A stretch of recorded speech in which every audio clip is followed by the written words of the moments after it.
Sami has been involved in Islamic apologetics for the past 6 years and has taken part in public debates in both the UK and the US. He runs 2 websites, MuslimResponse.com and ILoveMuhammad.com, both of which have received hundreds of thousands of hits. Sami has launched Honour the Prophet Muhammad campaign in response to the Draw Muhammad Day, which thus far has received over 300,000 likes on Facebook. The page can be found on Facebook by simply searching Honour the Prophet Muhammad campaign. Sami is currently a speaker for the Muslim Public Debate Platform, the Muslim Debate Initiative. Now on to Jay.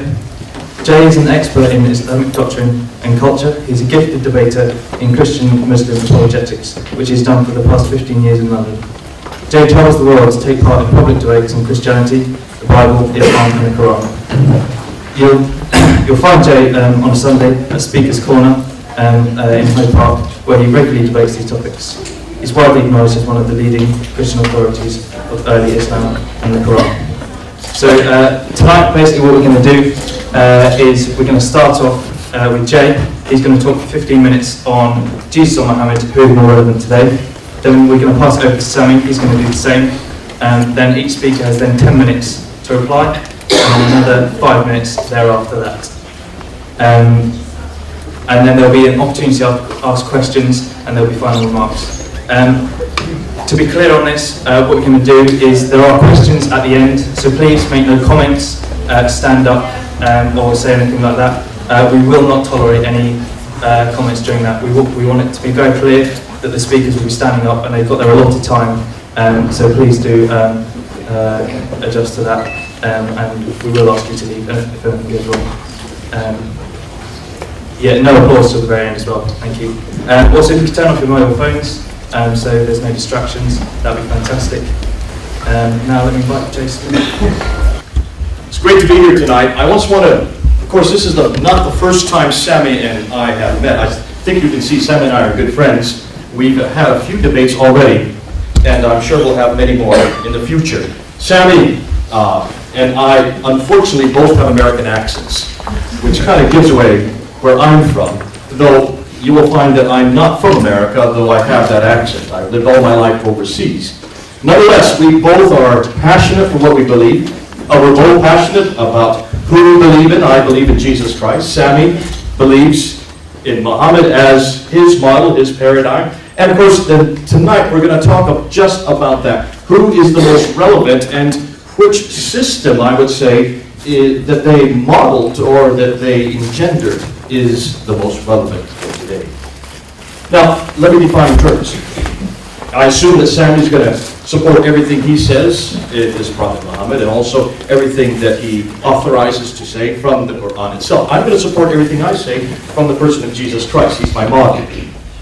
But everything that I look to and everything I go to find out about Jesus Christ is the Scriptures, primarily the New Testament, the Gospel of Jesus Christ, and that's what I'm representing. That's who I'm representing, and that's what I'm going to talk about tonight. In doing that, we need to also understand that the model that we see about in the person of Jesus Christ, the whole idea of relevancy, is Jesus the most relevant, will probably not touch an awful lot of you, because Jesus did not do certain things. He was not a politician. He was not an economist. He did not participate in a family, in that he did not have his own family. So you might say, well, how can that be relevant? And how can he be relevant in those areas? Let me just venture to say that though he did not participate in a family, did not have a wife and children, he was not a politician like Muhammad was. What we can say about Jesus is that what the model that he used in every one of those are still being used today. And I want to focus in on that. I want to look at Jesus in his environment, and I want to look at 7 areas that Jesus affected, that affected all of humanity, that affected every society, and that affect all of us sitting in this room here. And the first area I want to talk about is humanity itself. Let's look and see what humanity was like when Jesus was living in the first century. It was a Greek and a Roman environment. In that environment, it was very strong. The Greek mentality, the Greek idea was that there was a hierarchy, a strong hierarchy of mankind. Homer, Aristotle, concentrated their views on the ruling class, realized that there was low men who were to be in servitude and in slavery. Jesus, however, was not from high society. He was born in a stable, grew up as a carpenter. Eric Auerbach says this: Christ had not come as a hero, king, but as a human being of the lowest social station. His first disciples were fishermen and artisans. He moved in the everyday milieu of humble folk. He talked with publicans and fallen women, the poor, the sick, and the children. And then wound on the cross was hanged like a common criminal, flanked by two actual criminals, yet despite Christ's undistinguished origins, simple life, and lowly death, everything he did was imbued with the highest and deepest dignity. Instead of the Greek view, greatest shall be first, Christ says the last shall be first in Matthew 20, verse 16. And because of that, that changed institutions. So much so that Charles Taylor says Christianity gave us an affirmation of ordinary life, which is the idea that ordinary people are fallible, and yet these fallible people matter. Thus society and the church is responsible for their ordinary needs.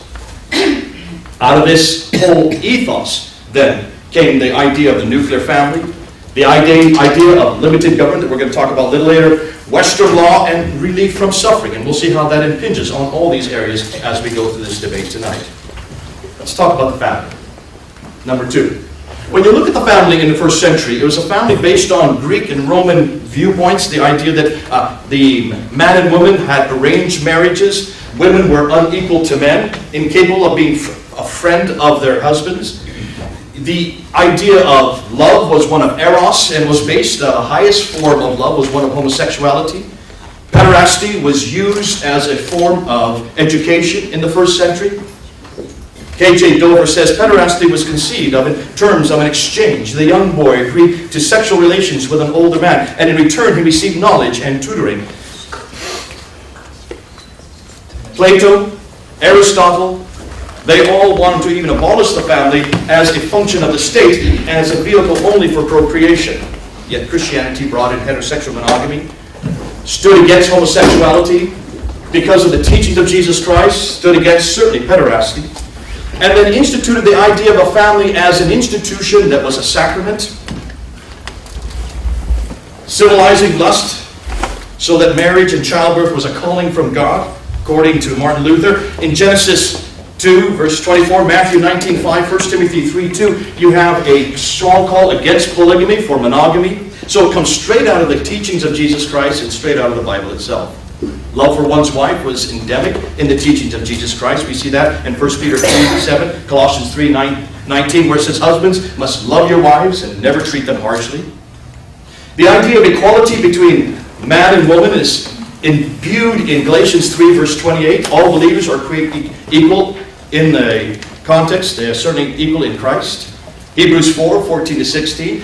Both can approach God directly. 1 Peter 3:7. You are equal together in the grace of life. 1 Corinthians 7, 1-40.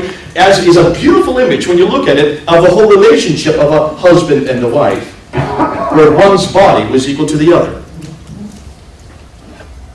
The idea of romantic love was actually introduced by Christianity. In first century Greek society, falling in love was considered a mild form of insanity between a man and a woman.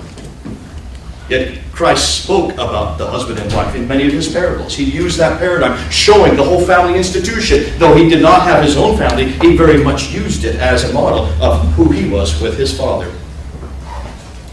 Christians equated love between man and woman as between Christ and the church in Ephesians 5:25. And the consent of both woman and man was introduced at that time. A consent for a marriage relationship that was not just temporary, but was for life. That's why we wear wedding rings, to show that commitment. That's for life. Compassion. Let's look at the idea of compassion. Greeks and Romans did not believe in compassion. The idea of the stranger is not their problem, they would say. Aristotle was probably the best of the philosophers. Yet even when he used compassion against a stranger, he only used it to show his superiority over those he was assisting. Christianity came in with the whole idea that compassion to the stranger is imbued even in our scriptures. Luke 10:33, the view of the Good Samaritan, Christ going to those who were despised and elevating them, is one of the greatest pictures we have of Jesus Christ. Suffering for others was endemic, not only in his life, but also in his death. And that's why Christians were the first ones to create hospitals that was open to all. to start schools that were usually as institutions that were for Bible study, creating arts, sciences, and humanities. Look at some of the greatest institutions today: Cambridge, Oxford, Yale, Harvard, Princeton. All of them were started as Bible schools, Christian institutions. Charities came out of this whole idea of compassion, and that's why some of the greatest names of the charities we have in the world today: Salvation Army, Red Cross, World Vision, Relief, YMCA, Kiwanis, Rotary, the name goes on and on. All of these were Christian, and some of them are still Christian institutions today. What about law? The whole idea of law was based on servitude. The Greeks had one law for the aristocracy and another for the workers. Christianity stipulated that aristocracy must be subject to a common law, one law for all. This idea of servant leadership was based on Christ's own example. Mark 10:43, whoever wants to become great among you must be your servant, for even the Son of Man did not come to be served, but to serve. Luke 22:27, who is greater, the one who is at the table or the one who serves? It is not the one who is at the table, but I am among you as one who serves. Therefore, leaders now judge by how well they respond to the concerns and the welfare of the people. Let's go on to the whole idea of politics. Probably one of the most contentious, and one that Sami and I have had a problem with over the past few years. And that is the idea that Christianity started and created this whole idea of separation of church and state. When Christ was asked there in Matthew 22, verse 21, to look at a coin and say, who does the coin belong to and who should we be paying taxes to? Christ said, whose image is on the coin? Caesar's image is on the coin. He says, give to Caesar what belongs to Caesar and give to God what belongs to God. Separating church and state. And that has been the model that has been used right down through the last 2,000 years. That's the model that we in the West still use today. That's the model that the church has always used. Therefore, the whole idea of separation of church and state gives the responsibility to the church different from that of the state. We don't impose ourselves on the state, though we are always there as a prophetic power within the state. Christ did not come to confront the state. He did not confront the Romans. He didn't even confront Herod when he arrested his cousin John. And when the disciples of John came to Jesus to ask him for help, look and see how Jesus responded to the disciples. He said, go back and tell John what I am doing. I'm healing the sick, giving sight to the blind. Proving that he was not there to confront the state. No, he was there to confront the religious authorities. And his whole remit was one of theology, of religion, of bringing people to God, which is still the remit of the church today. Now, Sami's going to say an awful lot about how that's not relevant for today. Actually, it's very relevant. Because you should never have a religious person in charge of the state, or in charge of politics, or in charge of economics.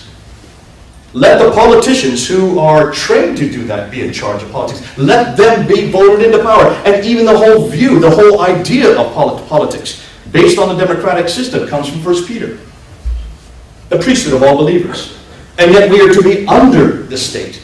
Romans 13 is very clear on that point. And it's because of that that we in the West do not bring the church and state together. The church has a different remit. Islam brings the two together, and that's where all the problems are created. Imams are not to be running politics. Priests and pastors should not be running politics. Let the economists run the economy. Let the churchmen and those in the mosque get people right with God. That's their remit, and that's what Christ came and showed. When you look at the whole economic structure, and let's look at that number 6.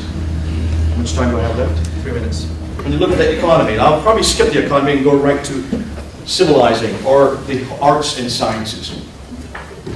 When you look at arts and sciences, you look and see where Christianity, using the example of Jesus Christ, looking and seeing what he allowed and the fact that they are permitted to have criticism.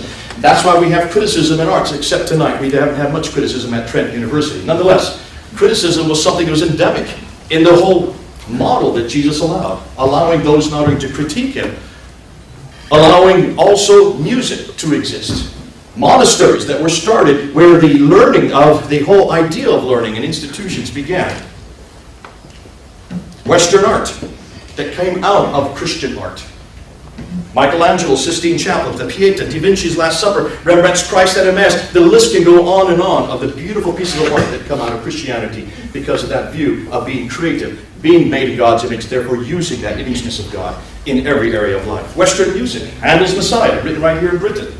Mozart's Requiem, Bach's Water Music, Beethoven's Ninth Symphony. These pieces of music that are endemic in Christianity and still exist today are part of that idea that we, following God and following His nature, can be creative as He was creative. Literature such as Dante, Milton, Shakespeare, Tolkien, C.S. Lewis, and the list goes on. And science. Just take a look at what Christianity has done for science. Look at the great scientists who were Christians. See if you recognize some of these names. Copernicus, Kepler, Galileo, Brahe, Descartes, Boyle, Newton, Leibniz, Gassendi, Pascal, Mersenne, Cuvier, Harvey, Dalton, Faraday, Herschel, Joule, Lyell, Lavoisier, Priestley, Kelvin, Ohm, Ampere, Steno, Pasteur, Maxwell, Planck, Mendel, and Lemaitre. Even Einstein believed in a higher being, though he would not have called himself Christian. Fascinating when you just look at the names and what Christianity has given the world. Schools, hospitals, the whole idea of compassion. Look what He's given humanity. Nuclear family, limited government, Western law, relief of suffering. Look what He's given compassion to the world. The idea of including the stranger, taking care of the poor, the widows, the orphans. The hospitals and the orphanages that's come out of that institution based on the person of Jesus Christ. The whole idea of law as a servanthood, that lawyers and everybody, the politicians, were to be subservient to those whom they serve. Separation of church and state. And I'll end with that. When you look at Christ, and you look and see what He started, when you look at the institutions that He initiated, and you see the outworkings of that in the world today, I would say, yes, indeed, Christ is the most relevant. Yes, indeed, that which He engendered, that which He modeled, that which He started, and all that which has come out of His example is by far the most relevant. Why? Because we are all standing here as people. People who have benefited from every one of those institutions. God bless Jesus Christ. I hope you accept Him.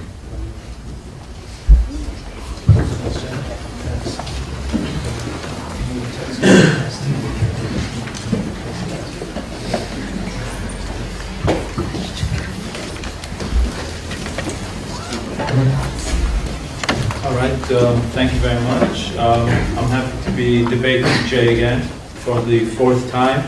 Hopefully we'll do this many times more. Now, tonight's discussion, who is more relevant, the Prophet Muhammad or Jesus?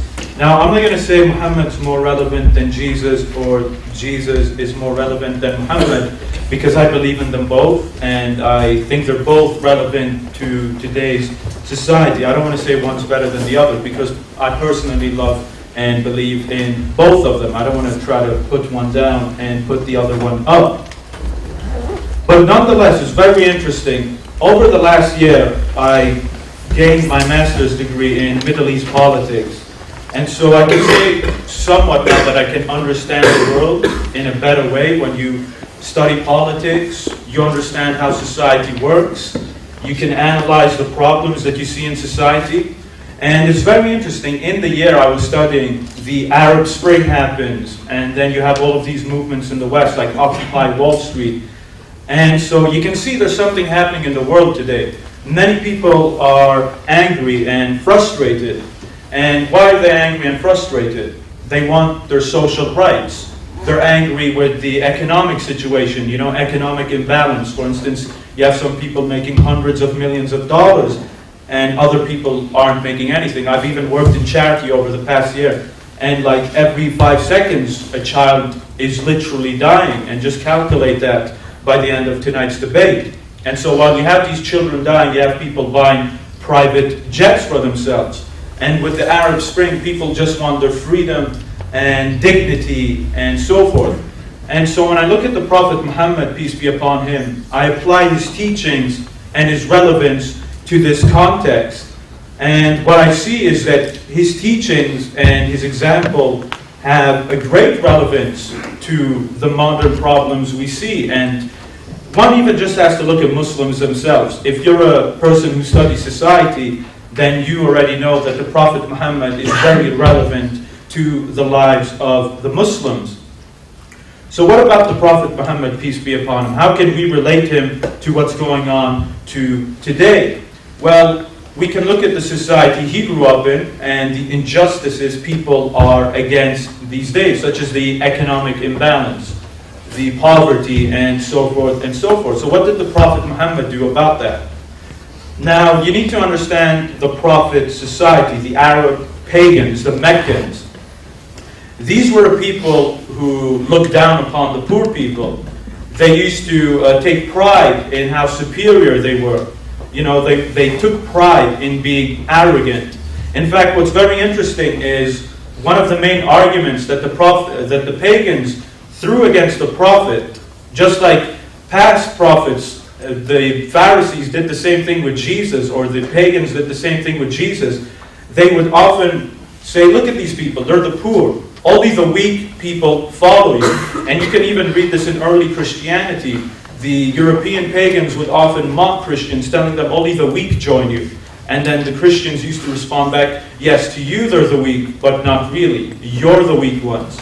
So what you can see is that these religions, the Prophet Muhammad and Jesus, elevated the status of poor people. It got rid of this class war that you often hear about. You know, people often talk about racism, which I'll touch upon. But the biggest form of discrimination that we see today isn't based on your race, it's based on your class and social structure, where you stand in the social pyramid, whether you're rich, poor, middle class. So the Prophet Muhammad immediately removed that barrier. He would associate himself with the poor. He even said, let me rise with the poor people. The poor people will be the majority of paradise. And the Prophet even used to say that we should look after the poor people. We shouldn't look down upon them just because they're weak and poor. Rather, because of their situation, we should do more to help them and also be thankful for what we have rather than being arrogant. And this brought him a lot of criticism. And the Prophet even used to teach one of the best Muslims. This is what he taught the Muslims. The best among you are those who look after the weak and the poor, those who feed the people who come to you, even if you don't know them. And whenever the Prophet used to bump into homeless people or poor people, beggars, when they used to come to him, he would tell his companions, help them and give what you have. And the Prophet even went further. The Prophet told the Muslims he said the best charity is the charity given by the rich person. So he wanted to get those people at the upper class to give to the lower class, to get rid of this imbalance. And Islam also brought a charity system, an official institutional system called the zakat. And the zakat is basically a charity tax that Muslims give at the end of the year, or when they're stopping fasting, 2.5% of their income for the poor people. So you have all of these teachings, and now put them in our modern context. These teachings are very relevant if you study society, especially in the Middle East. One of the main reasons there's a lot of anger in countries like Egypt and Libya and Tunis and so forth is because of the economic imbalance as well. You know, when the economy is bad, people rise up. And a lot of it is due to corruption. For instance, people in Egypt, they were below the poverty. Nobody was helping them. And so you apply the Prophet's teaching to these situations, and it becomes very relevant. You know, there's a saying that's going on around, a slogan, we are the 99%, and so forth. Well, if you think of it, the Prophet Muhammad was also, and Jesus too, they were with the 99%. They would often associate with the weak and the poor, and they would often speak against the powerful for not doing enough or looking down upon the poor. So for me personally, this is very relevant. What about social reforms? As I said, people want their justice, dignity, and freedom. So what did the Prophet Muhammad, peace be upon him, do in regards to that? Well, anyone who studies the life of the Prophet will see that he brought major social reforms and social justice to his people. I already addressed the economic issues, but his people were people who were also filled with tribalism, racism, problems we see in today's society. We still have tribalism and racism everywhere. I believe there was even a show last night on Channel 4 about it, prejudice and pride. You see racism and nationalism, tribalism everywhere. But what did the Prophet Muhammad do with that? He got rid of those social divisions. He said it doesn't matter if you're white or black, Arab, non-Arab, you're all the same. And you shouldn't look down upon one another because you're of a different race. And even the Quran says that God made us different on purpose. We were made different so we could learn from each other rather than fight each other. Now you put that teaching in today's context and it's very relevant. Nobody can say that's not relevant to today's modern world. We see all these problems and we all know it's relevant. And what about freedom? Everybody wants freedom. So what did the Prophet Muhammad, peace be upon him, do when it came to freedom? We often hear about Islam is against freedom and so forth and so forth. Anybody who reads the Quran, for instance in chapter 109, there's a verse in the Quran, a chapter in the Quran, which is all about religious freedom. You don't have to follow what I follow, I don't have to follow what you follow, and so forth. We go our separate ways and we agree to disagree. That is one of the basic foundations of Western society, and that's what most people want. You know, you don't have to follow me, I don't have to follow you. And you can also read the hadiths. For example, in the lifetime of the Prophet actually had a group of Christian scholars, about 60 of them, and they came to his own mosque. They came inside the mosque and they debated with the Prophet, like myself and Jay Smith are. And they told the Prophet, we believe Jesus is God, we believe he was crucified in a mosque. And not only did they do this, they stayed there for 3 days, and the Prophet even allowed them to pray in his mosque. So if there are Muslims who are causing trouble, who are against freedom, and there are, I'm not going to deny it, I studied Middle East politics after all, these people have gone off the path because they need to learn from the example of the Prophet. He invited people in his own mosque, the Prophet Muhammad, peace be upon him. If he did, then who are you to get angry if someone disagrees with you or somebody who wants to debate with you? You know, if the Prophet is the best example, as they say, you go with his example. Christians in his mosque, he allowed them to pray, and then he even made a treaty with them that said, you will have your religious freedom and so forth. You know, you're not forced to convert to our faith. And even in Medina, when the Prophet went to Medina, which is a city in modern-day Saudi Arabia or Hijaz, he made a constitution because there was a lot of non-Muslims there, particularly Jewish tribes. And it's very interesting. In this document, people often say Muslims hate the Jews, the Prophet was against the Jews, even though he's a Semite and they're cousins technically. He said that the Muslims and the Jews are one community. Imagine that. This is the Muslim Prophet saying, myself and the community, the Muslims, are one with the Jews.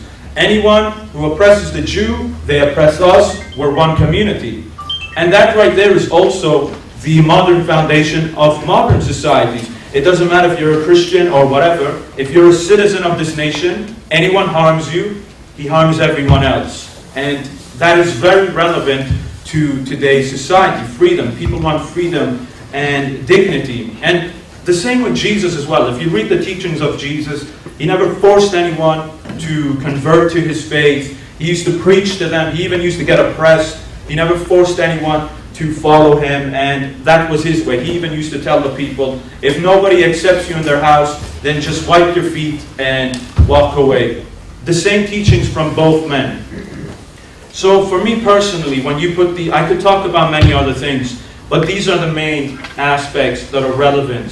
Freedom, social justice, dignity, and getting rid of the economic imbalance. And when you look at what the Prophet achieved in 23 years, I mean, even with women, this was a society that used to bury their daughters alive. They used to kill their female daughters. In fact, there was a Muslim who converted to Islam during the days of the Prophet, and he was telling the Prophet how he buried his daughter alive, and while he was burying her, she was cleaning the dust off his beard, and the Prophet started crying at this, and that it's a very graphic description.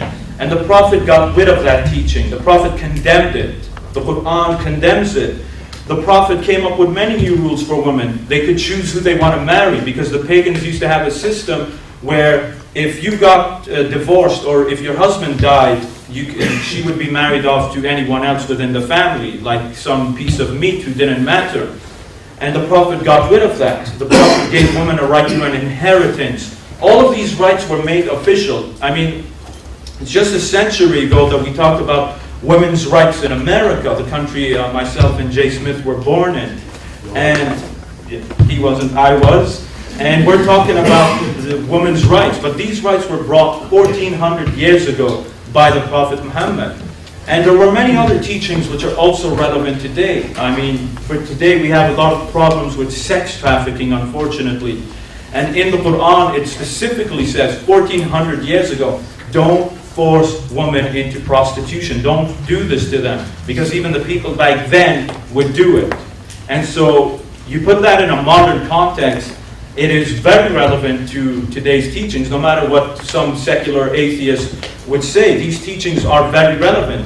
And over 1 billion Muslims find relevance in these teachings. And you can't ignore that. If there are over 1.5 or 6 billion Muslims who look to the Prophet as an example, then it's just a fact that they are relevant, these teachings, in the Muslim society. Muslims look to the Prophet as an example.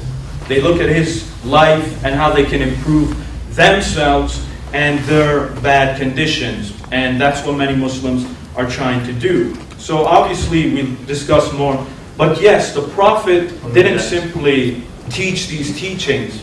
He made them institutional to have a role in government. And as someone who studied politics, I can tell you that it's irrelevant and it's not really that strong for you to just talk about teachings but not putting them into practice.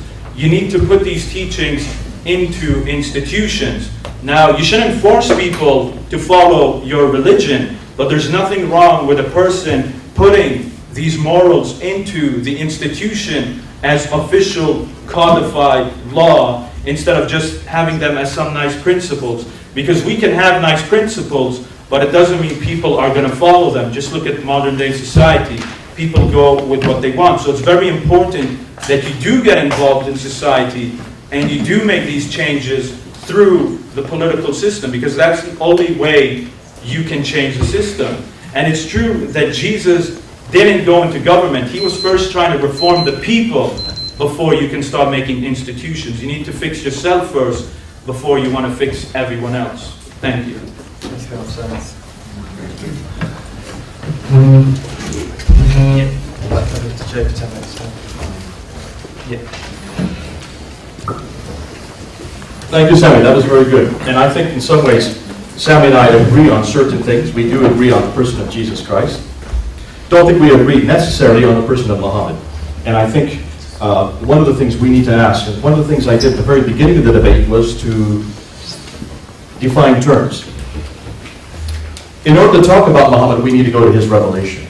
And to understand him, we need to know what he has given us. And therefore, I'm going to ask some questions of Sami, and I hope you do answer them, concerning some of the things you've just said, since this is a rebuttal. First thing, you talked about Muhammad as being part of the poor, part of the 99%, which is the phrase that the Occupy Wall Street is using.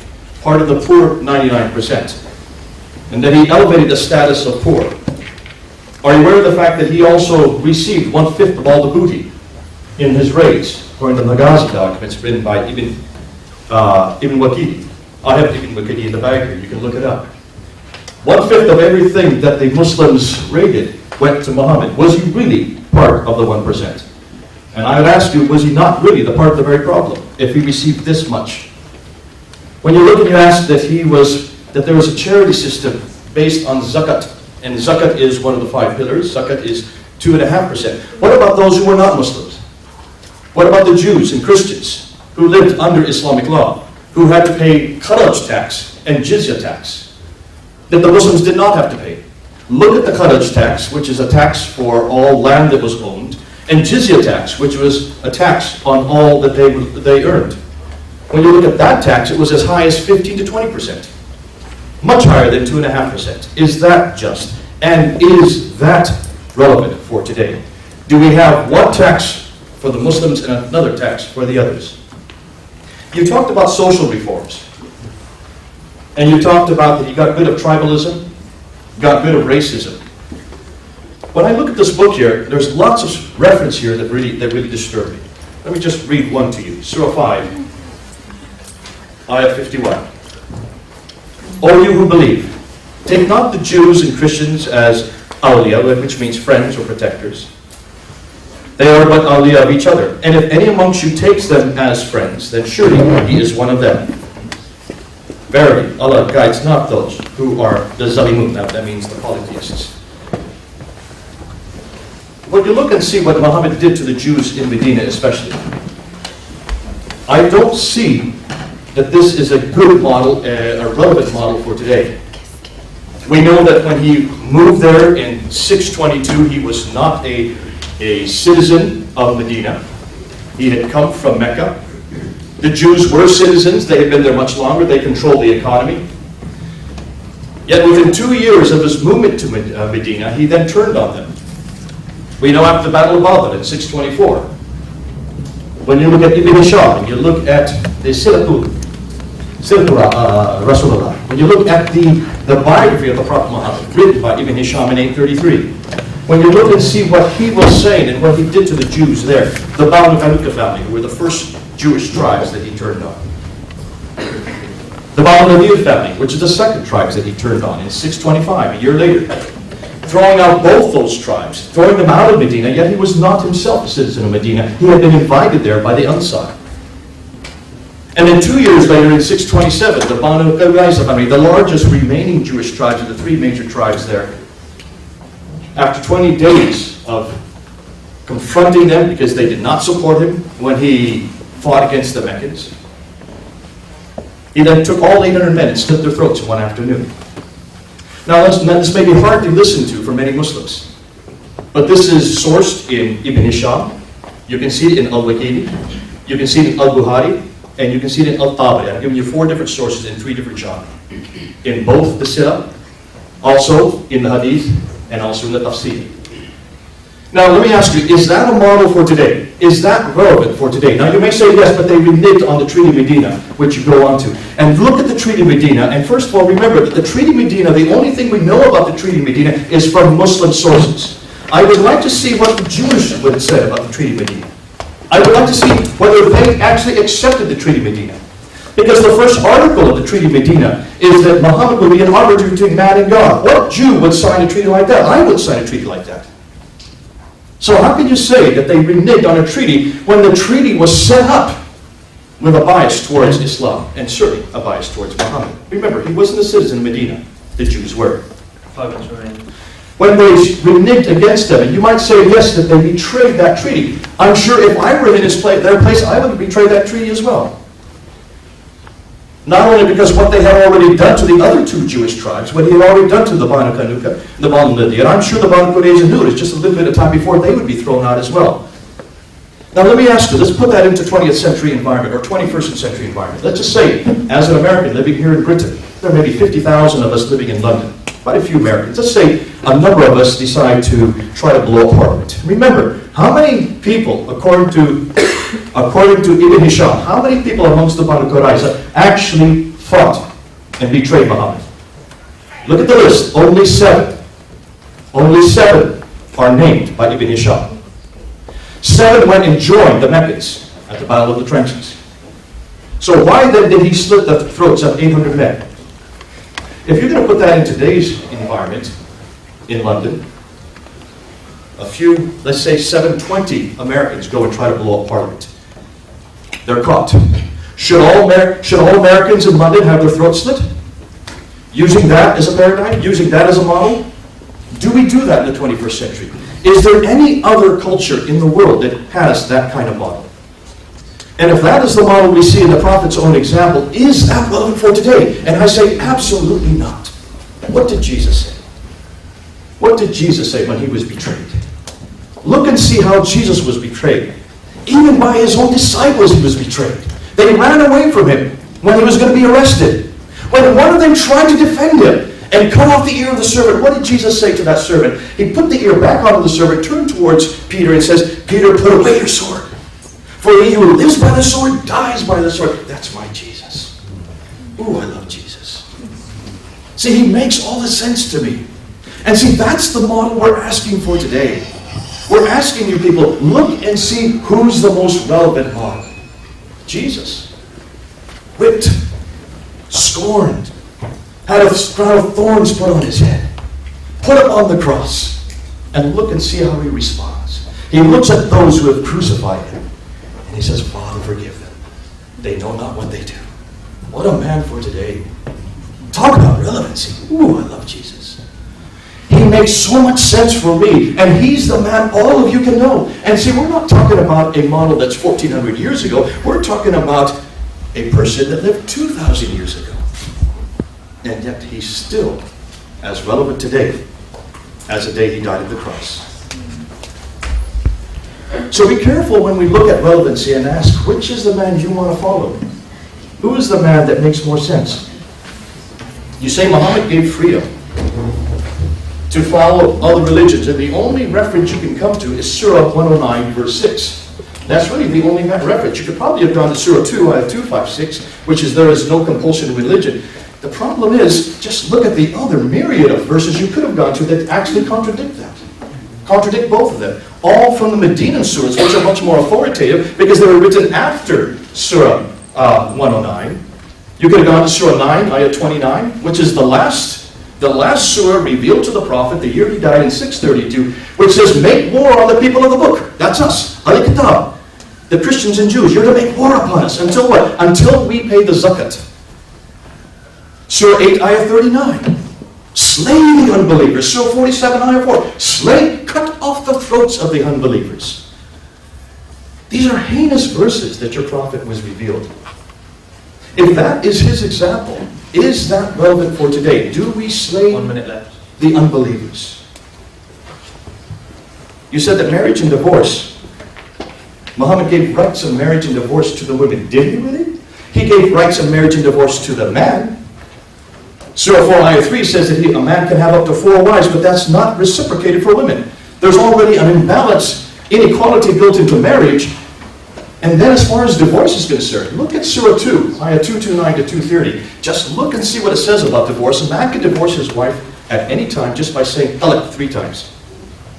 Does a woman have the same recourse? No, she has to go to arbitration, proving that even in divorce she is unequal. Is that really relevant for today? Thank God for Jesus. There is no difference between man or woman, slave or free, Jew or Greek, all are equal in Jesus Christ. We are to treat our wives as Christ treated the church. And as Christ was willing to die for the church, so we must be willing to die for our wives. That's relevance for me. I give you Jesus.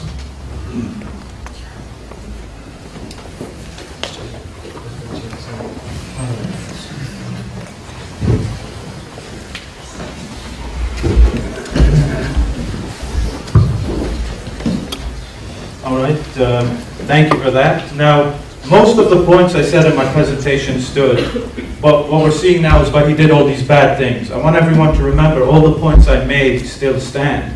You can read them for yourself. Now, just about I'm going to try to get through everything, but it's very interesting. He says I quoted a verse about religious freedom. Why didn't I quote to chapter 2, verse 256? And he said that in Medina, the peaceful verses or the verses of religious freedom were abrogated or removed. But that verse from Surah 2 was revealed in Medina. So I don't know from where he got that argument. Now, secondly, as for the issue of divorce, since this is fresh in your mind, there are many cases when women would go to the Prophet and would ask for a divorce, and the Prophet would grant it. The woman would ask for the divorce.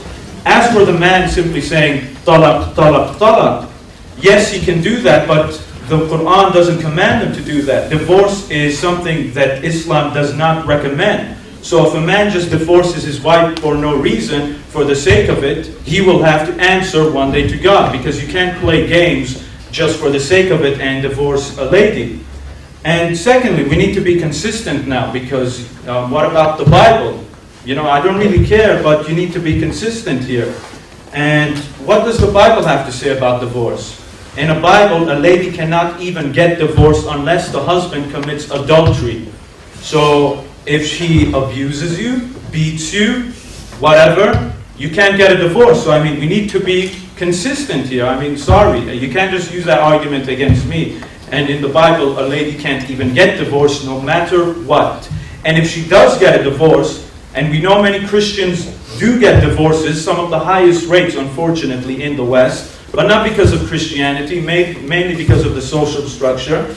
According to Jesus, if you get divorced, you are an adulterer if you get married again, according to the Bible. So, how's that for divorce? And what about 1/5 of the booty? It's true, the prophet used to take 1/5 of what they would capture in war, but there's a reason for that. He wouldn't take it for himself and become rich. He would take it and give to the people. For instance, once the prophet came back from Bahrain, it wasn't called, I'm not sure if it was called that back then, but he came back with so much goods. And he put it in the mosque, and he let everyone take it. He didn't take a single piece for himself. In fact, there was a man who was so greedy, he was taking so much, it kept falling, and he asked the prophet to help him. And the prophet just looked at him, saying, how greedy you are, but the prophet didn't stop him. So the prophet would give all of this to the people. And let's not forget that many of these people lost their possessions when they were kicked out of Mecca. They lost their businesses. In fact, the pagans, imagine you were forced out of your home, and then the people who forced you out of your home sold your possessions. How would you feel about that? And they started taking your trade routes. How would you feel about that? I don't think any of you would be happy about that. And there's nothing wrong in retaliating against them. We retaliate all the time in Western society. Look at the Nazis. We practically firebombed most of Germany, turned it into rubble. Look what happened in Japan. When you want to compare that with the prophet, we retaliate, yes. War is not always bad, but there are limits to what you should do in war. And the prophet didn't go and kill everybody. For instance, the Bani Qurayza, the prophet did not kill everybody. The people who were killed were adults, and yes, that sounds bad, but it was a former Jew. This is what's very interesting. It was a former Jew who judged them, because they wanted him to judge them. The Bani Qurayza tribe, which J. Smith admits betrayed the treaty, they asked for a Jew, and if once you're a Jew, you're always a Jew, according to some. It's not just a religion, you can be an atheist Jew. So they asked for this Jew to judge them, and he judged them by Deuteronomy chapter 21. Read it yourselves. When you conquer a town, kill all the men, leave the women and children. So he judged them by their own law. So if you find that bad, then you should be against your own Bible, not against what they did. And secondly, yes, it might sound a bit bad, but it was war, and they betrayed the treaty. And they didn't just betray the treaty. You know what happened? They betrayed the treaty by trying to kill and wipe out the Muslim community. The Muslims were surrounded from the north and the south. So the Muslims dug a trench around Medina. 5 minutes remaining. Now behind the Muslims was a mountain, so the pagans couldn't come from there. But who was on that side? It was the Bani Qurayza. So the Muslims eventually were surrounded. And what happened was that a sandstorm happened. And the Bani Qurayza eventually didn't want to join with the pagans after they found that the pagans weren't doing so well. The Bani Qurayza basically told the pagans, they managed to send a few people. They told them, we'll attack the Muslims after you attack them. And it never happened. So that's why what happened. They tried to practically wipe out the entire Muslim community, and they failed. And secondly, again, they were judged by their own law. So you can't really attack Muslims when that's coming straight from the Bible. Now, what about the jizya? The jizya, first of all, is very cheap. And there are many hadiths from the companions themselves who said the jizya should be cheap, it should not be excessive, and it shouldn't cause you trouble. So if the jizya is actually hurting you, then it's not the example that the Prophet and the companions gave. So that's irrelevant to me. Secondly, not everybody had to pay the jizya. If you were a woman, if you were young, if you were old, if you were religious, if you were a priest, a rabbi, you wouldn't need to pay it. Even if you're handicapped, even if you were rich and handicapped, you wouldn't need to pay it. And also people who would enlist in the military would not have to pay it. Secondly, what is a tax? A tax is something you pay for a service. So the service was there to look after the non-Muslims. Nothing comes for free. The Muslims have to pay their part, non-Muslims have to pay their part. We pay taxes in the society to get looked after. Similarly, they pay those taxes to get looked after by the state. In fact, when Muslims could not look after them, Muslims had to give the money back. When does that even happen in today's society? And yes, we do have taxes in the society in the West based on discrimination. In America, for example, the rich pay a lower rate than the people below them, while in Europe, people with more pay more than those below them. So that's not even grounding if you want to be really technical. But most people don't complain unless you're in America. So that point isn't really much.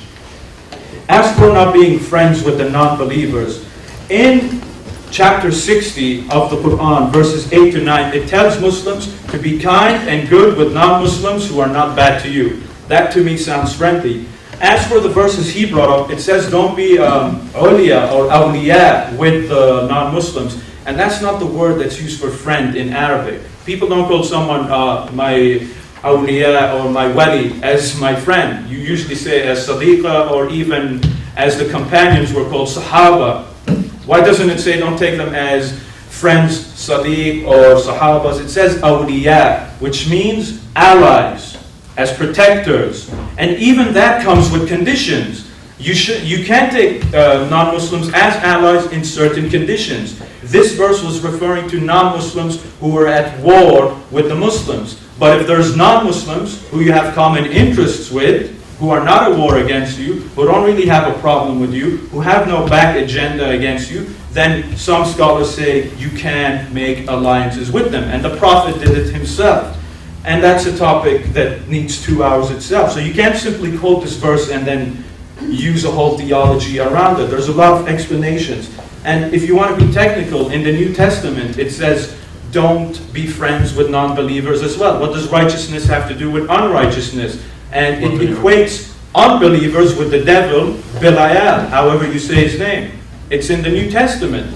And the New Testament even says, if someone disagrees with your beliefs, don't even invite him to your house and don't wish him Godspeed.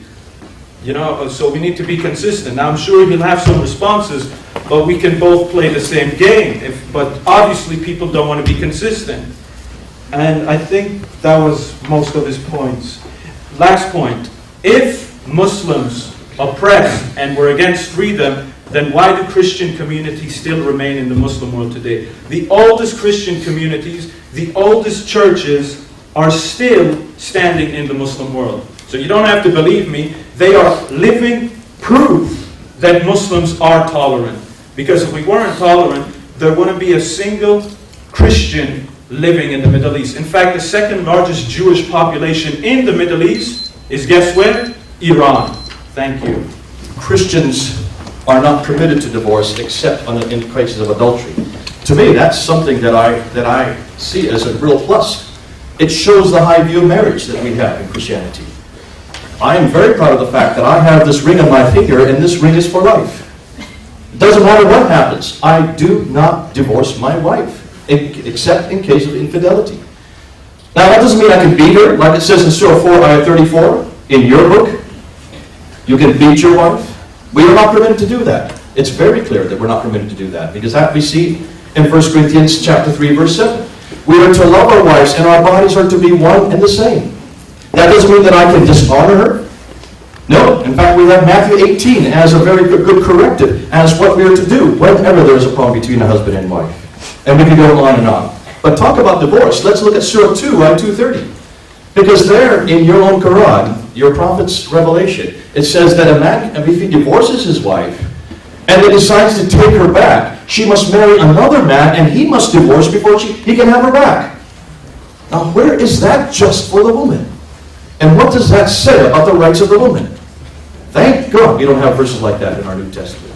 Thank God we don't have that kind of revelation. You say that war is needed, and that it was war that that the Jews were foisting upon Muhammad. You really do need to read the story in both Ibn Hisham and also in this book here, Al-Waqidi. Look at the story again. It was not the Jews that were attacking the Medians. It was the Meccans that were attacking the Medians.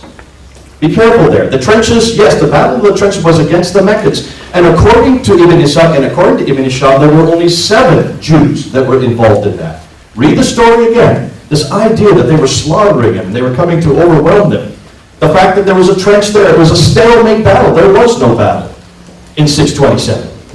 So why, again, I ask, why should all of the Jews, the remaining Jews, the Banu Qurayza, be eradicated because of the guilt of 7? That is not relevant for today, and that's what we're talking about.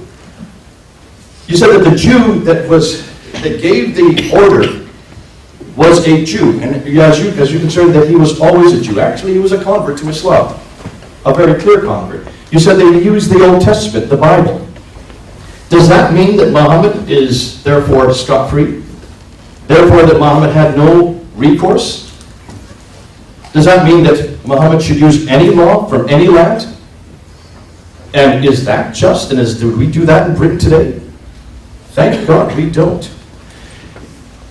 You said that Surah 60, well, let me just go on to something else, because I think I'm going to run out of time. You say that the Bible says that don't be friends with non-believers. My goodness, what verse are you talking about? Show me one verse in the Gospel of Jesus Christ where it says we are to not be friends with non-believers. There's a whole litany of verses. Just look at the Sermon on the Mount. Blessed are the peacemaker. Blessed are the strangers within your midst. Take care of the orphans and the widows. Love your enemies. Show me a verse like that in the Quran.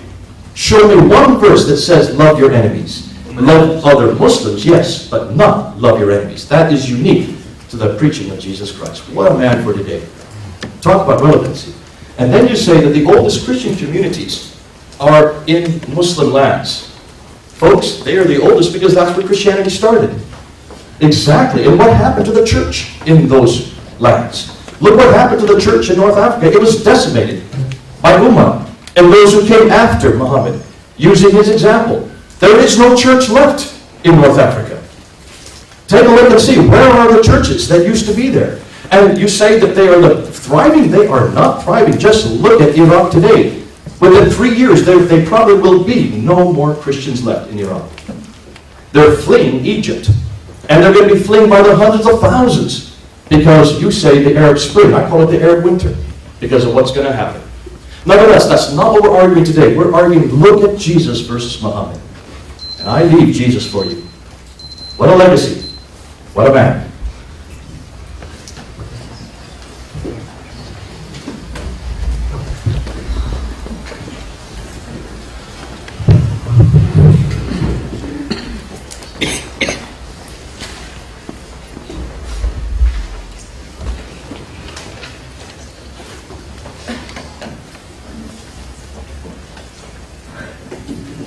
All right, lots of points. Yeah, visit North Africa. There are churches there, and there are even synagogues there. I mean, I don't even. That's like me saying there's no mosques in North America. Just visit North. I have Christian friends there. So that point is mute. Now, yeah, it's true. Christianity started in the Middle East, but if Muslims are not tolerant, they shouldn't even be there anymore. So that point remains. Now, secondly, show me a verse where the Quran or Islam says, love your enemies. There is no verse that says, love your enemies, but there's something that says something better in chapter 4, verse 135. And for me, this is stronger. This says, show justice to people who you hate. Now, that to me is far more effective than saying, love somebody. Show justice to somebody who you hate. You know, when you hate somebody, but still be just to them. That's almost saying the same thing, but in a stronger manner. So that, for me, is more effective. And secondly, that verse was officially institutionalized. It's not just a teaching that you can choose to follow with no relevance. And I'm astonished, I'm truly astonished that Jay Smith says There's no compulsion in Islam, but if you don't believe in Allah, you go to hell. Really. A Christian wants to bring up hell. I mean, should I even bother responding to that? Haven't you read the book of Revelations, the lake of fire? Matthew chapter 5, verse 22, Matthew chapter 8, verse 12, Matthew chapter 25, verse 30, Matthew chapter 21, verse 41, 25, 41. The Bible teaches you will go to hell if you don't believe in Christ, or the lake of fire with sulfur and so forth. So I'm not sure from where he's coming from. But at least we established the fact that I quoted a verse from Medina. Again, my point stands. And again, if the Muslims were not tolerant, look at the Middle East yourself. And it's true, Christians in Iraq are being oppressed. But who brought that instability to the region? I study Middle East politics again. When America came in, all hell broke loose, basically. And not only Christians are dying in Iraq, Sunnis are dying in Iraq, Shias are dying in Iraq. Everybody's getting killed there because of the instability that America caused. And that's a fact. So we don't even go there, and everyone acknowledges that. I mean, I don't want to talk politics, but when America went into Iraq, you know what they did? They got rid of all the police forces, all the army. So when you get rid of the army and police, what do you think is going to happen? Look what happened in London in the summer riots with minimum police. Now imagine an entire country with no law and rule. What's going to happen? So America should be responsible for those Christians who are suffering in the Middle East, in Iraq specifically, because they were not suffering before they came in. In fact, Saddam Hussein's right-hand man, Tariq Aziz, I believe, he was a Christian. So that point is also quite mute. As for wife beating, before we address wife beating, again, I need to be consistent. In the book of Proverbs, it teaches Christians that you can beat your child with a rod. In fact, there was a case of a Christian parent who beat their child to death. So we need to be consistent. Now, as for the wife beating in the Quran, the word is daraba. Now, that word does not literally have to mean beating her hard. It can mean a light strike. Now, some people might say, oh, Muslims made this up. Well, that's the exact explanation that the Prophet Muhammad gave. And that's the exact explanation that Ibn Abbas gave. Ibn Abbas was related to the Prophet. And he explained that it is a light tap. It is not to beat her and cause bruises or hurt her and so forth and so forth. And that's what our Prophet teaches. Now, if you don't accept that, then that's not my problem. That's your problem, because you just want to be stubborn. If that's what the very man says, that the beating should not be hard, should be light, that causes no pain or leaves no marks. And as we know, women are very tender. It's very easy for them to bruise. And he's saying, don't cause them to be bruised. It's light. So you obviously know it doesn't really cause pain. But even after this, if you want to insist that it's really causing pain, then it has nothing to do with me or the Prophet Muhammad. And as for the Bani Qurayza, yes, the Bani Qurayza didn't attack the Muslims. Read the story. I told you why. Because they were waiting for the pagans to attack them. But the pagans, as he said, were in a stalemate, because thank God the Muslims built a trench and they couldn't come in. And so the Bani Qurayza were just waiting, and then they were going to attack. The Bani Qurayza were not stupid to go into war alone, which they knew they would lose. And again, they were judged by the Bible, Deuteronomy chapter 21. Cool, thanks very much, guys. We're going to have a 5 or 10 minute break now, where there'll be sheets of paper going around and pens as well, where you can write down questions, and then we'll bring them up to the front, separate them out, and then I'll explain a bit more at the next section how that's going to work. So thanks very much. We'll start off with Jay first, and we'll take on from here. What's going to happen is Jay's going to have 3 minutes to talk on the question he's been given. Sammy's then going to be given a minute to reply to the same question. Yeah, cool. Let's go. First one up. The violin verses, is that?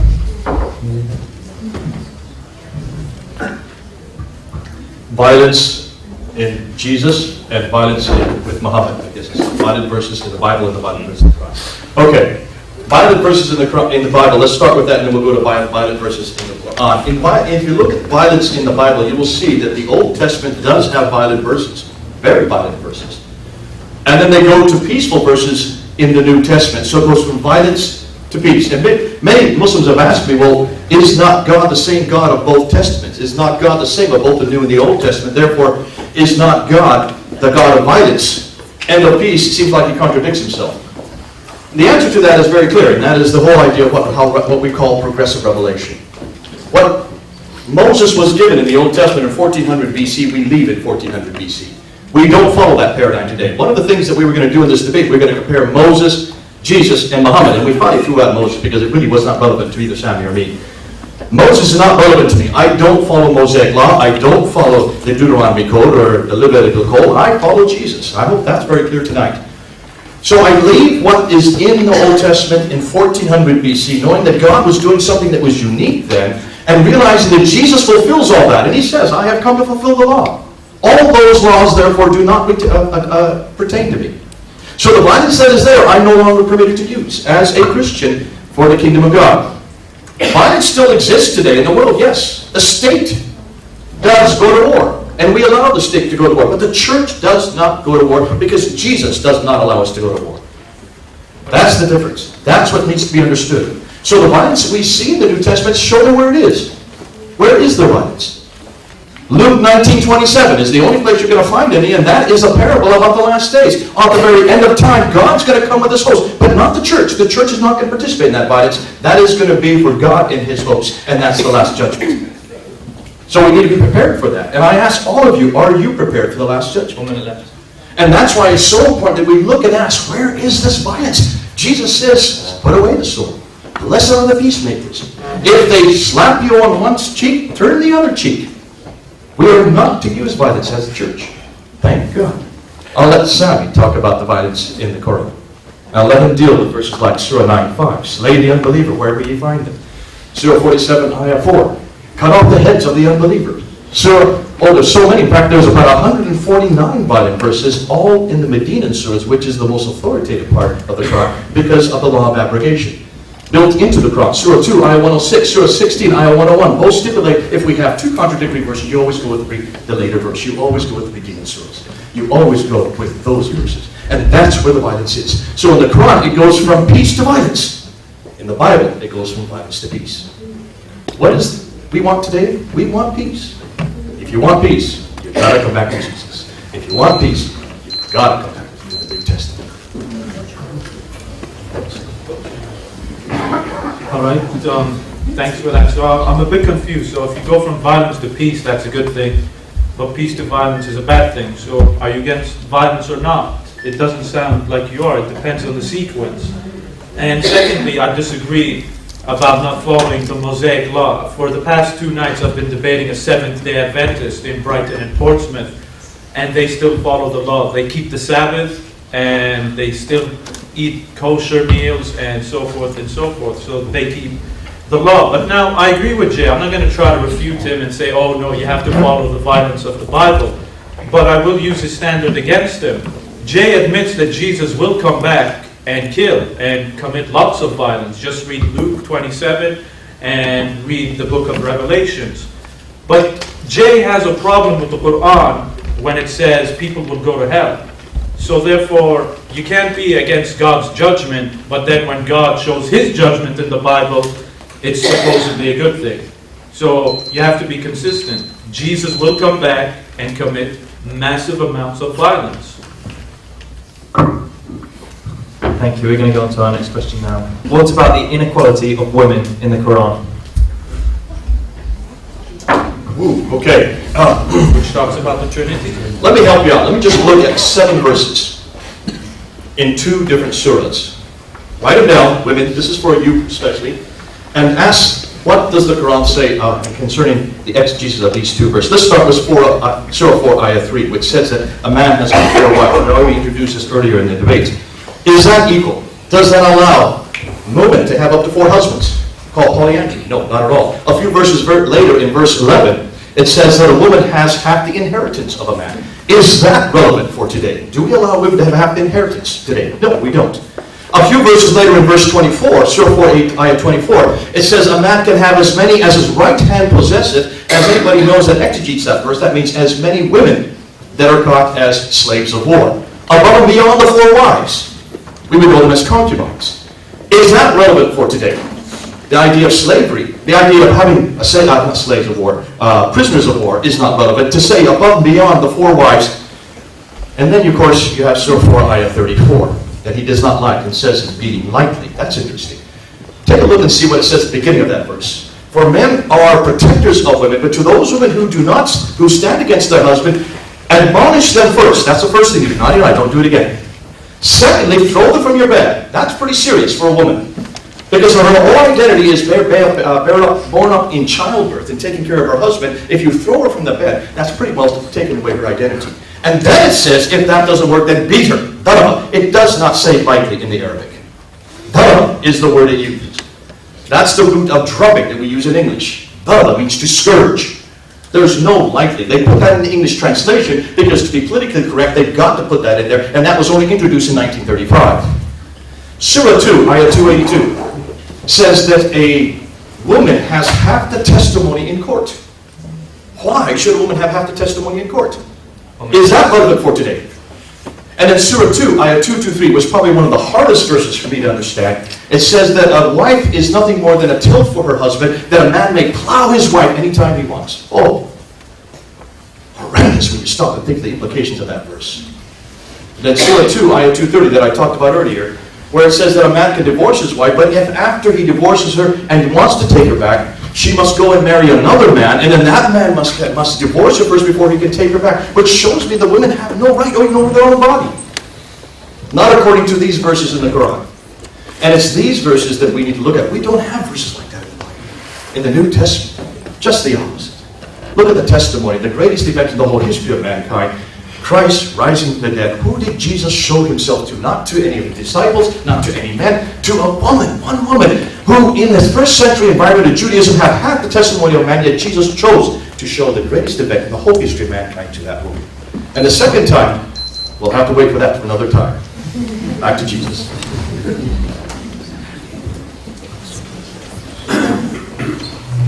All right. Is having 4 wives practical today? Yes, it is. When you look at men with older girlfriends and harlots on the side and cheating on their wives, I mean, what are you talking about? I'm a young man and I know what happens with most other young men and people above my age. So yes, having 4 wives is very practical. Or no, you don't need to have 4 wives, but you can have a wife and a girlfriend on the side, but that makes it all right. And by the way, when you're somebody's girlfriend for 5 years and he ditches you, he has no right to her. But when she's his wife, he now has a right, she has rights once she gets divorced. So that actually gives the woman rights. In fact, the irony is that they want to give girlfriends rights now, like they would do to the wife. And that's quite funny. That why don't you just make her your wife? Daraba does not mean scourge, it means hit, and it doesn't have to mean hit hard, hitting her hard. Men have double inheritance, yes, because they use half of that inheritance to take care of the family, while the woman's inheritance is all for herself. Thanks, Sami. Now, next question. What is Sharia law, and do you agree with it? All right. Sharia law is basically the law of the Islamic God, or the law of the true God. And Muslims would even say Moses brought Sharia. It simply means the law of God. The Mosaic law, we would call that Sharia. So it's basically the rules and what God wants you to implement. And of course I agree with it. You can't disagree with what God says, now can you? Not only do I agree with it, Jesus agrees with it too. He said, you must teach the law and you must follow the law. Now you might think it's a different law. Actually it is, because the law he was talking about is far more strict than the Sharia of Islam. So Jesus even taught that you have to follow the law. Practically most prophets in the Bible follow a law. But now let me make it clear, I don't think we can force Sharia on you. So while I agree with it, I don't think we have a right, or I have a right, to force it onto you or to force it onto any non-Muslim country. In fact, I'm against those people who say we need to now set up Islamic Emirates within the Western world. I'm against that, and in fact, that is against Sharia law. You can't go into a non-Muslim country and just say we're not going to respect your laws and do whatever we feel like. You can't do that. And so I'm against that. So let's not twist it. So yes, I agree with it, but I don't think you should be forced to follow it. So I believe in freedom. And now you have your right to disagree with it. But again, with Jesus, he had his law. He taught his people to follow a law. And he had his Sharia. And I mean, Jesus even condemned his own people for not killing their children, because we know it's part of the Mosaic law to kill bad children. He was having an argument with the Pharisees. The Pharisees were attacking his disciples because they didn't wash their hands before they eat. And the Pharisees had their tradition. You need to wash your hands before you eat. It's like a law now, although it's not in the Bible. So Jesus told them, you claim to care about the law, so why don't you kill your bad children, as the law commands you to? And he exposed their hypocrisy, and I can see someone shaking their head. I'll bring the verse for you.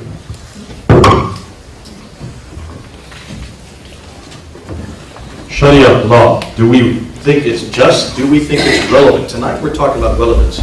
Let's look and see how relevant it would be for a Christian, for myself, living under Sharia law, if it were brought to Britain today.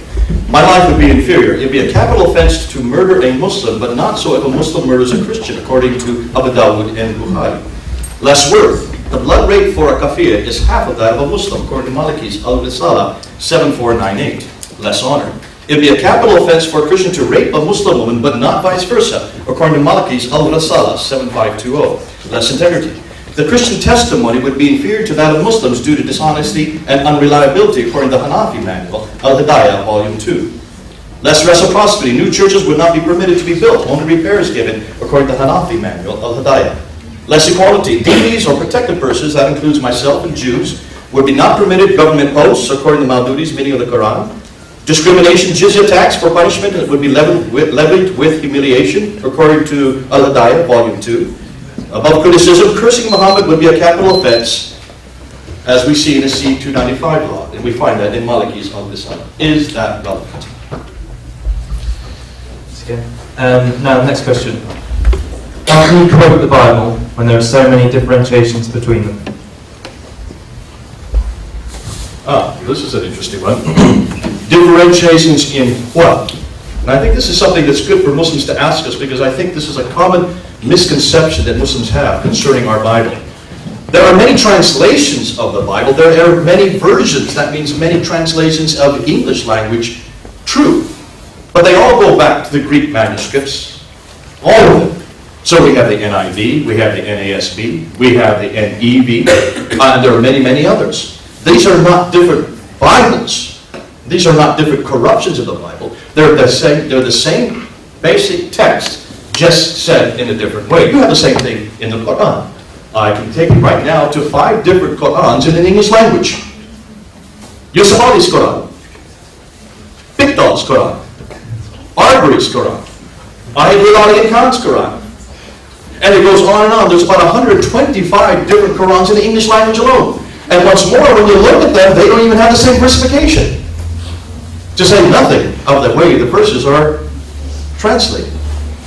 But what's interesting is the Bible goes way beyond just English translations. We have over 2,500 translations of the New Testament today in modern languages.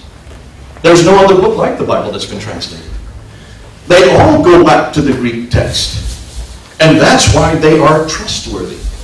And I would encourage all you Muslims, in whatever language you come from, and I hope you come from many different languages, come back to the Bible, because this is really the Word of God for you today. It's a lot more relevant, and it also makes a lot more sense, because it talks about one man and one man alone. And that's Jesus Christ. All the way from the Old Testament, it points to it, showing the Messiah who is yet to come, the Son of God, the Son of Man, the God who would be one with us, God who would be Emmanuel, God with us. And that's why we don't change the Bible. That's a misnomer. We don't change the Bible. There are 40 verses that are in doubt that Sami's talking about. Yes, we know those 40 verses. We even put lines above and below them, but they have the same problem with the Quran. We know of lots of manuscript variants in the Quran. Look at the newest palimpsests that are now being brought to light.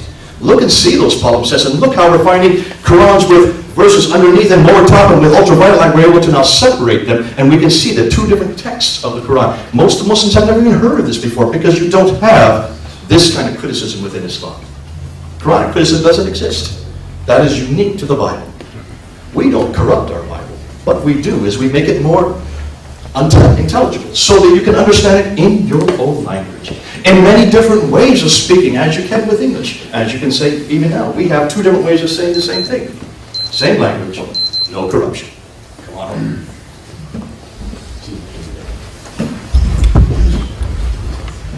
All right. It's not just different translations. There are different Bibles. For instance, the Gospel of Matthew, for example. Many people often don't know this, but the earliest reference we have to the Gospel of Matthew is a Gospel written in Hebrew, and it just has a bunch of sayings. That's not the Gospel we have today. In fact, one of my friends has a Bible, and even in the introduction to the Gospel of Matthew, it says that the earliest reference to the Gospel of Matthew was a Hebrew Bible, Hebrew Gospel language with just a bunch of sayings.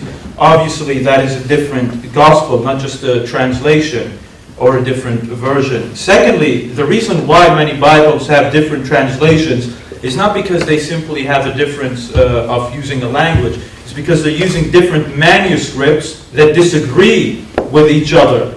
And I'd recommend all of you to buy the academic books on this topic, and you will see this for yourself. Thanks, Sami. Okay. You mentioned that the Quran is about freedom. Does that mean that if a Muslim living in the Middle Eastern culture wanted to convert to Christianity, would he be able to? All right. So, good question. The issue of apostasy. Now, I've addressed this issue before. Now, I'm not shy to admit it. There are some Muslims who say that the apostates should be killed. But when they say that, I need to clarify it for them. They only say that it can be done in an Islamic state with an actual Islamic leader and a judge and so forth. So somebody can just take the law into their own hands. It's up to the leader, the caliphate. But secondly, my opinion is that if you just decide to leave the faith, that you don't have to be killed. And I have lots of evidences on my side. For instance, I look at the context of the ruling when it said those who leave the religion must be killed. Now, I'm sorry, but I'm not going to base an entire issue of ruling based on a small text, but I'm going to put it with the entire context. Now, during the lifetime of the Prophet Muhammad, peace be upon him, apostates back then weren't just like today, just a man who lost his faith and wants to go to another faith. Back then, apostates would leave the religion, and then they would go with the pagans and they would start fighting against the Muslims. In other cases, apostates would actually pretend to be Muslims. They would actually literally be spies. And you can find these in the tafsirs, the interpretations of Ibn Kathir, one of the greatest interpreters of the Quran. You can find this in the hadiths, where people came to the Muslims, pretended they were Muslims, but they were in fact spies. And this is always the context we find. There is a verse that even talks about killing apostates in the Quran. Fight the renegades. It even calls them renegades because they were Muslims. Then they left the faith and they started fighting the Muslims. So I believe there is a very specific context to the issue of apostasy. So I don't take that opinion. So that would be my response to that issue. But now what I would ask for is for consistency, because the Bible has rulings on apostasy. Deuteronomy chapter 13 says you should kill apostates. In fact, the Bible goes further. In the book of Chronicles, it says that anyone who does not seek the God of Israel should be put to death. Now that's even taking it more extreme than apostasy. Even if you don't want this God, you should be killed.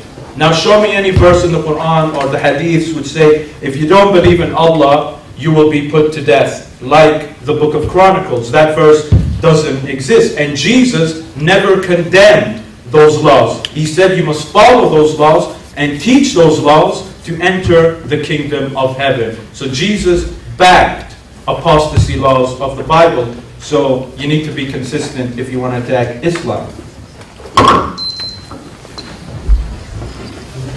I don't think we're attacking Islam. I think we're asking relevant questions. And these are questions that ask whether or not this is relevant for today.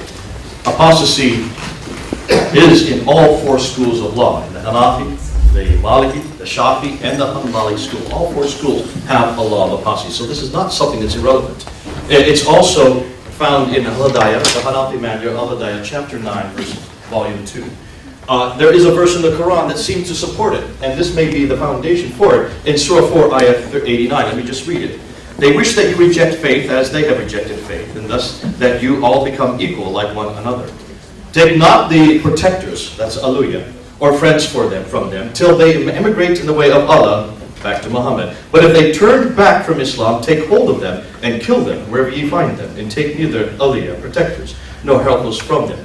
Now there are many exegetes who have exegeted that verse. Baidawi, Zamakhshari, Suyuti. When you read their exegesis, look and see how they exegete that verse and ask whether or not they consider that apostasy or not. We'll leave it there. That's a huge subject, maybe for another debate.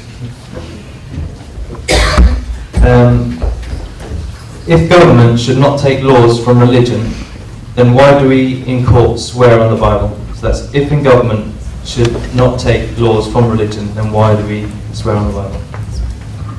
I don't think we should swear in the Bible, to tell the truth. So I'm one of those that actually stands against that. So I'm not sure that's my question. That's a question for me. It's relevant to me or today. Maybe get another question. I think Sam and I would agree on that. One thing we do agree on. Explain the Bible says Jesus said, "Don't take me as your Lord." Why do you worship him? So, okay, explain. The Bible says Jesus said, "Don't take me as your Lord." Why do you worship him? Is there a source for that? Anybody know the source for that? I think Jesus said over and over again, he did take worship. He certainly took on the divine names. And certainly over and over again we see Jesus claiming to be God. There's this question that I hear from Muslims all the time. Where did Jesus say, "I am God"? Now, I don't recall that Jesus spoke English, nor did he say "I am God" in English, but he would have used the language that they would have understood in that time, in the first century. He was talking primarily to a Jewish environment. So he used Jewish terms. And in Judaism, there were divine terms that only God could employ. 4 of them we know that he took. In fact, I ask you to go to Matthew chapter 26, verse 62 to 66. It's probably one of the best places where Jesus says, "I am God," very clearly.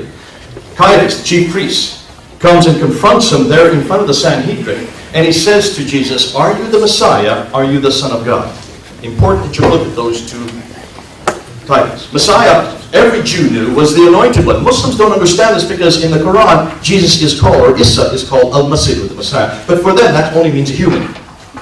But in the Bible, it's very clear that the Messiah is the anointed one, the anointed to save. The function of a Savior is only God himself. Only God can save. They were waiting for the Messiah to do just that. The Son of God was he who's not a biological Son of God, and that's a huge confusion in the Quran. In Surah 5, ayah 72, Surah 4, ayah 171, Surah 6, ayah 101. We don't have time to get into that, but when you look and see, those confusions in the Quran are not confused in the Bible. And Caiaphas asked this for a reason because he knew that if he was the Son of God, he inherits everything the Father inherits, which means he was God. And that's why he asked him, "Are you really God?" And how did Jesus respond? "Yes, I am." He took those two titles, but he didn't stop there. He then went on and said, "Then you will see the Son of Man coming in the clouds," referring back to Daniel chapter 7, verse 14, which is another divine title. In fact, take a look at that title. The Son of Man. The title that Jesus took more than any other, 25 times, he took that title for himself. And look and see what the definition is for the Son of Man. Not a Son of Man, as you are, and you are daughters of men. But there is only one who is called the Son of Man, who is from everlasting to everlasting, have dominion over all tribes, nations, peoples, and tongues. Folks, that's about as much of a divine claim as you can get. Who is from everlasting to everlasting but God himself? So when Jesus took on that title, along with Son of God and Messiah, look at the reaction of Caiaphas. He tore his robe, turned towards the Sanhedrin, and said, "What further proof do we need? This man has blasphemed." And that is why Jesus was crucified. Because he dared to take on God's divine name. John 8, verse 58. It's probably even more clear. Where they come to him, the Jews come and says, how do you know Abraham? And he says, before Abraham was, Yahweh, I am. Remember, that's God's holy name. Jesus was taken on God's holy name. All right? Yeah, it's true. Jesus spoke Hebrew, not Greek. So why do you read the Greek Bible? And secondly, read the Hebrew. The terms Son of God and Messiah in the Jewish language do not mean God. That's a fact. Secondly, even if the Pharisees wanted to kill Jesus for blasphemy, this is a question Christians never ask themselves. The Pharisees weren't in charge of Jerusalem. The Romans were. So why in the world would the Roman care about some Jew calling himself God?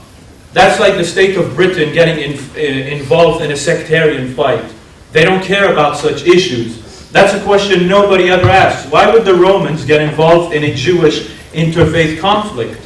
They could care less about whether Jesus thought he was God or committing blasphemy. That was not the place of the Romans. So why would a Roman kill Jesus for blasphemy when they're pagans? Why would the Romans kill Jesus for committing supposed blasphemy against the Jewish faith? Pilate was not a Jew. So, Okay, I've been told we're going to actually take a question from the floor now to Sami. Can I emphasise, this is not a statement, this is not, you're not preaching now, you're not doing anything. This is a question, so if you could please be as concise as possible. Sami, can you take one? Can you want?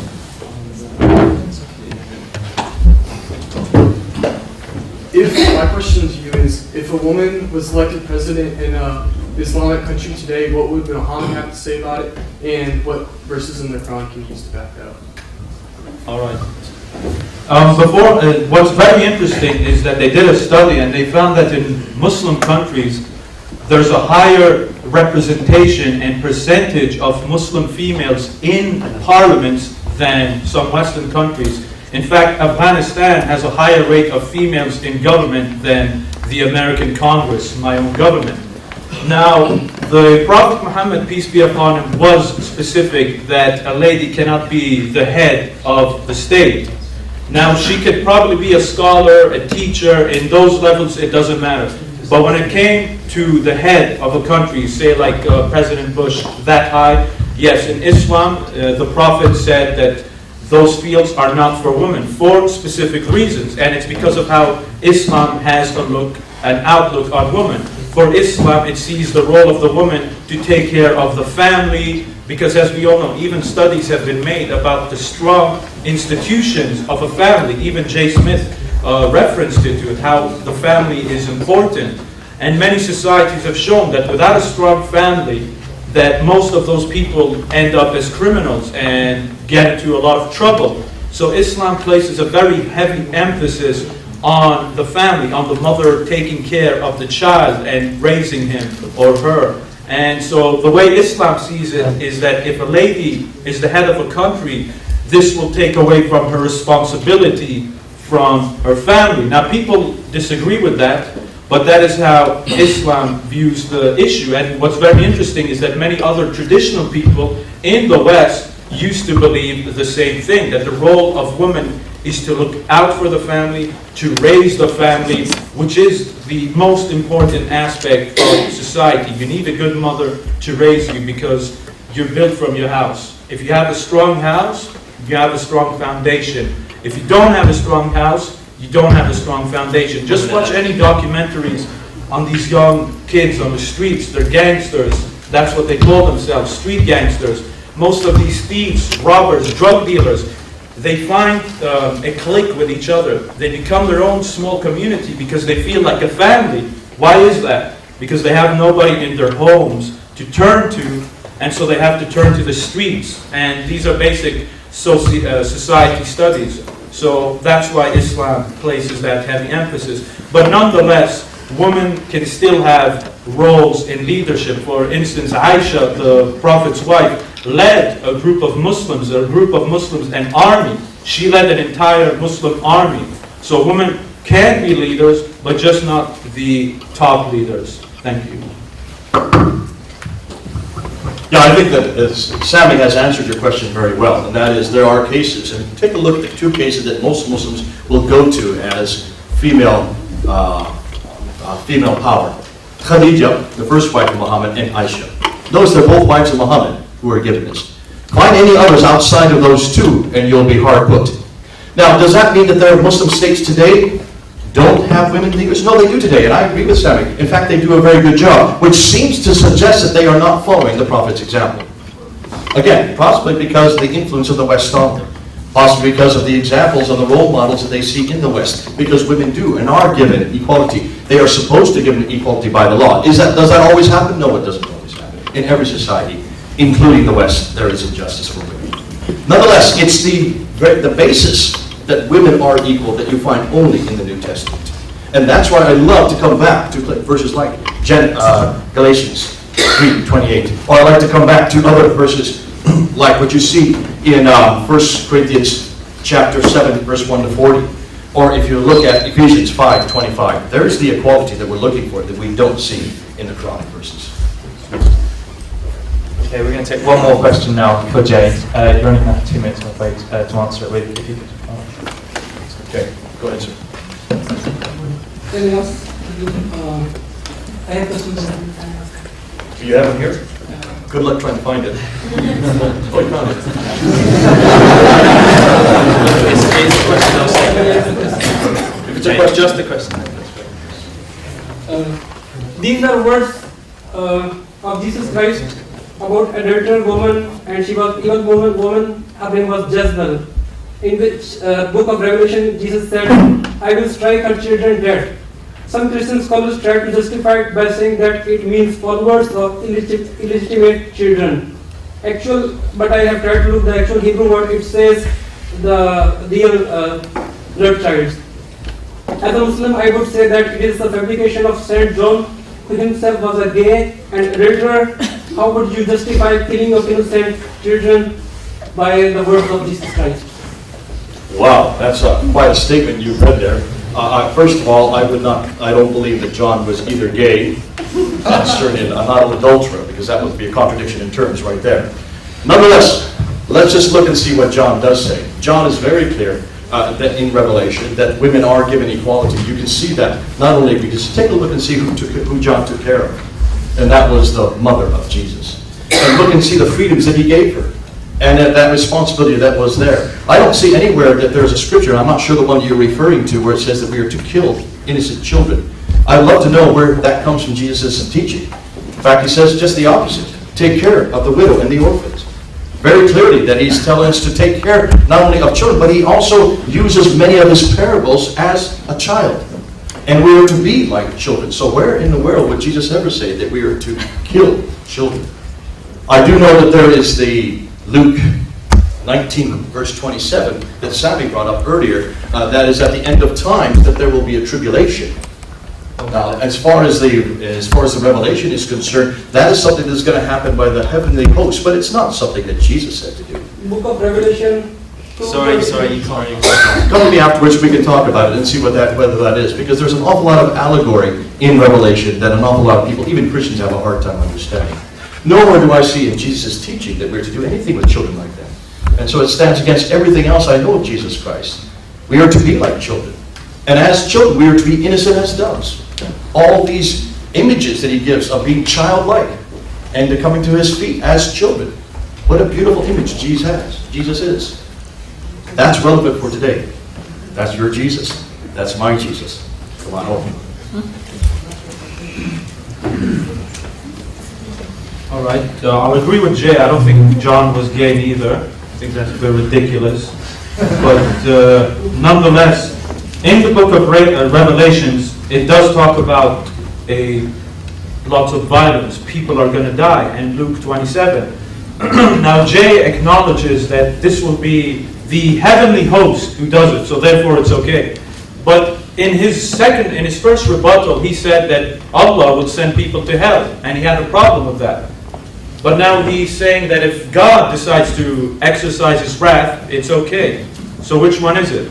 If Allah is bad for sending people to hell, then your God is just as bad for coming back, supposedly Jesus, and causing massacres and killing everybody, as the book of Revelation says, and as Luke 27 says. You can't have it both ways and say, oh, when this God does it, it's bad, but when this God exercises his judgment, it's now good. But at least we agree that Jesus loves you until he comes back, and he's going to kill probably half of this side, because they don't believe he's God. Okay, we're going to finish there with final remarks. So we'll have 3 minutes now for Sami to sum up, please. All right, thank you. I'd like to thank Jay as well for joining me. We should do this again. And next time we can maybe debate the jihad verses. I didn't have much time to address them. But nonetheless, let me just address some points which I said I would. For instance, Christians can't be friends with non-Christians in the Bible. 2 Corinthians chapter 6, verse 14. As for Jesus condemning the Pharisees for not killing their children, Matthew 15, verse 3. Now, as for women, leadership roles of women in Islam, he said we only mentioned Aisha and Khadija. Exactly. There's too many to mention. There's literally thousands upon thousands, tens of thousands of Islamic female scholars listed in the book of Hadith. It would literally take me a day just to mention all their names, especially since they're all in Arabic. But we could do that if you wanted to challenge me. Now, nonetheless, in tonight's debate, I believe most of my points stand. All we heard is that, yeah, these points stand, but Muhammad was all of this. And I believe I tried my best to respond to them. Now, what I say is that I believe both Muhammad and Jesus are relevant to society. I believe both of them brought excellent teachings that can help and reform society. Now, it's true, Jesus didn't have a role in politics and government, but that's only because he was alive for 3 years, or around for 3 years. The Prophet Muhammad, peace be upon him, was around for 13 years preaching in peace before he came into rulership. So you can't really judge it on historical context. Maybe things would have changed one day and Jesus would have rose up and probably become part of government. But nonetheless, that doesn't make the Prophet Muhammad any worse, because I study politics and I can tell you politics is very important in society. So for me, both of them are relevant. And let me make a final point. I'm not trying to attack the Bible when I bring it up. All I'm trying to do is to try to be consistent. I'm just trying to show you that I can do the very same thing you do with my book, I can do it with yours, and I can do it even worse. Because there are much worse things in the Bibles that talk about gang rapes, burning females alive, cannibalism, a prophet sending 2 bears to kill over 60 children. I could go on and have a field day. But I don't judge Christians or Christianity on that. I understand you have your interpretations and explanations. All I ask is for Jay and other Christians to give that same respect, that same consistency to Islam. Why do you do it with your own faith but not with mine? Why do you accept hell in the Bible, but when it comes to my faith, it's bad? Why do you accept your God coming back, killing everybody, but you have a problem when my God says he will send some people to hell? Only after they know the truth. So we're not even judging anybody who's not a Muslim. So in conclusion, I love Jesus, Muhammad, Moses. Moses is also relevant. I follow all the prophets, and they're all relevant. Thank you. Yeah, let me just clear up this last bit that we allow God to come back and we don't allow Allah to come back. If you look, that was in the context of Surah 2, Ayah 256. I was not saying that Allah is not permitted to come back and seek retribution. I was saying it's not consistent to say there is no compulsion in religion when you look at that same verse that talks about quite a bit of compulsion on Allah's part. It's an inconsistency within the verse, that's all we're talking about. Now, what have we done tonight? Tonight, it's been last day, and I'm glad Sami and I have had this debate. I'm glad we've had this chance to not only knock heads together, I'm glad that we even found a room to do it in that was free. It's great to have this kind of freedom, because this is the freedom we're talking about that does exist here in these institutions. This freedom to be critical. But did you notice, I started out this debate with a very important point. I said, I'm going to keep to the New Testament, and I'm going to look at Jesus Christ as my model, and I asked Sami to keep to the Quran, and use Muhammad as his model, which we both agree upon. For Sami, it is the Quran, both the Meccan and the Medinan. For me, it is the Bible, both the Old and New Testament, but I don't go to the Old Testament. I've said that over and over again tonight. Because all of that is fulfilled in Jesus Christ. It doesn't eradicate the law. He talks about the law all the time. You have heard it say, but I now say. Over and over again, Jesus said, you have heard it say, but I now say. Not only fulfilling the law, but then he himself became the whole need for the law. He became the temple. He became, that's basically what the law was all intended to do, to point us to God. Why? Because he was God. And that's why I asked, not Moses and those laws, are they relevant today? No, absolutely not. I don't believe any of those laws are relevant today. That's why we don't follow the Mosaic law. Otherwise, we'd have to start sacrificing against. Ouch to the goats. We'd have to start circumcising. Ouch to us guys. We're going to have to start executing rebellious sons. I have 3 of them. Ouch to my sons. No, we don't follow Moses for a very good reason. We follow Jesus. And everything we've said tonight, whether it has to do with the family, whether it has to do with compassion, whether it has to do with relevancy of how he treated his enemies, all of that is as relevant the day he was living 2,000 years ago in the 1st century as it is today in the 21st century. For 30 years I've asked Muslims, find me something wrong with Jesus. And Sami has to admit, he loves Jesus. Everybody loves Jesus. Madonna loves Jesus. I don't know of anybody that doesn't love Jesus. Proving his relevancy. That's why so much of tonight has really featured on. We looked at the Quran, we looked at some troubling verses, and those verses we could have gone a lot more. We didn't need to do that tonight. I think those were enough just to show you that much that in the Quran is not relevant for the 21st century, maybe for the 7th century, but not for the 21st and not for Britain. But show me anything in the gospel of Jesus Christ, in the New Testament, that's not relevant for today. If I asked any of you, show me. That's Jesus. He is so relevant. That's not just my Jesus. That's your Jesus as well.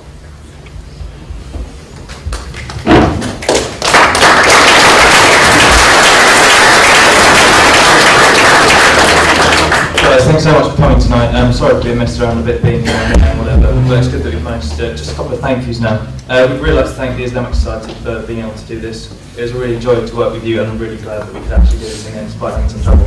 And